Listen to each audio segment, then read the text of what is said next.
78वें स्वतंत्रता दिवस के मौके पर जदयू प्रदेश कार्यालय में प्रदेश अध्यक्ष उमेश कुशवाहा ने झंडोत्तोलन किया। इस मौके पर जेडीयू के कई कार्यकर्ता और नेताओं की भी मौजूदगी रही। आपको बता दें कि जेडीयू के प्रदेश अध्यक्ष उमेश कुशवाहा ने 78वें स्वतंत्रता दिवस पर देश और बिहार वासियों को शुभकामनाएं दी। उमेश कुशवाहा ने कहा कि सीएम नीतीश कुमार और पीएम मोदी की जोड़ी इतिहास रचने का काम करेगी।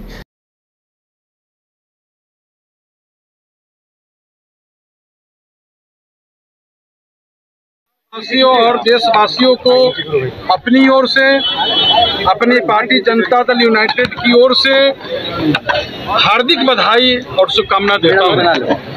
जिन महापुरुष स्वतंत्रता सेनानी के बदौलत ये देश जो है आज़ादी हम सबों को मिली, आज उनके प्रति यही सच्ची श्रद्धांजलि होगी कि हम लोग को उनके विचारों के अनुसरण करना चाहिए। अपने बच्चों को ऐसे संस्कार देना चाहिए कि ये आज़ादी की कीमत को समझे। और आज हमारे जो पुरखों, उस समय हमारे जो पुरखों ने जो चाहा स्वतंत्र भारत को स्थापित करने के लिए, जो विचार और मूल्यों को स्थापित करना चाहते थे, उनको हमारे नेता माननीय मुख्यमंत्री नीतीश कुमार जी ने सरजमीन पर उतारने का काम किया है। आज हमारा बिहार जो है अन्य राज्यों से अलग है, आगे है। और हम तो इस अवसर पर स्वतंत्रता दिवस के अवसर पर समस्त बिहारवासी और देशवासियों से यही कहना चाहूँगा, जो ताकत है, जो विकास विरोधी ताकत है, उससे राज्य को और देश को बचाने की जरूरत है। और आज हम लोग का सौभाग्य है कि बिहार में माननीय मुख्यमंत्री नीतीश कुमार जी का नेतृत्व और देश में माननीय प्रधानमंत्री का नरेंद्र मोदी जी का नेतृत्व मिला है। और हम तो इस अवसर पर यही कामना करेंगे कि ये दोनों की करिश्माई जोड़ी, दोनों नेता की करिश्माई जोड़ी जो है नई इतिहास रचने का काम करे। बिहार वासियों और आज़ादी के 78वें स्वतंत्रता दिवस के मौके पर नालंदा जिले में भी उत्साह देखने को मिला। 78वें स्वतंत्रता दिवस के मौके पर बिहार शरीफ के सोगरा स्कूल के मैदान में मुख्य कार्यक्रम का आयोजन किया गया, जहां प्रभारी मंत्री विजय कुमार चौधरी ने झंडोत्तोलन किया और अमर जवानों को याद किया। इसके पूर्व उन्होंने नालंदा पुलिस के परेड का निरीक्षण भी किया।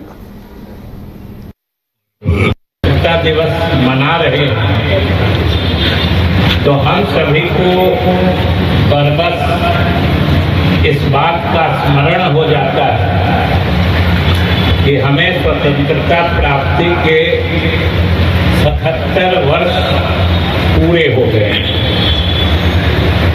और प्रतिवर्ष स्वतंत्रता दिवस के इस कार्यक्रम को समारोह पूर्वक मनाने का एक विशेष ध्येय और मकसद होता है।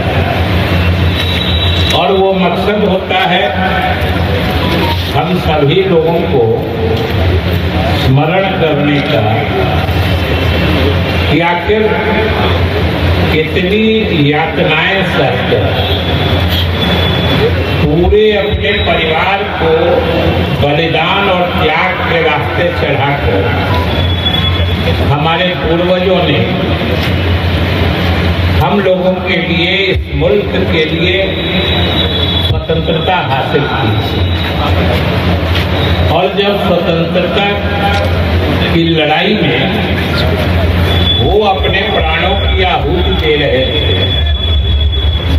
तो जरा सोच के देखिए कि उनकी क्या मानसिकता रही है, या फिर उनके मन में क्या वो जज्बात होंगे, वो भावनाएं होंगी जो उन्हें अपने प्राणों के भी बलिदान देकर इस देश के लिए स्वतंत्रता हासिल करने के लिए संकल्पित करती हो।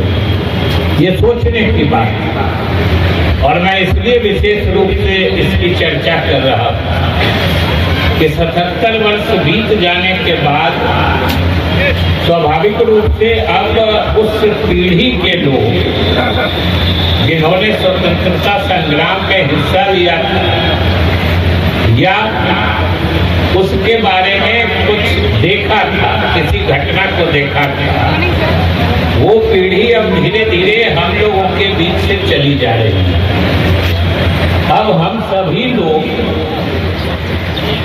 अधिकांश यहाँ पर भी उपस्थित हैं। हम सब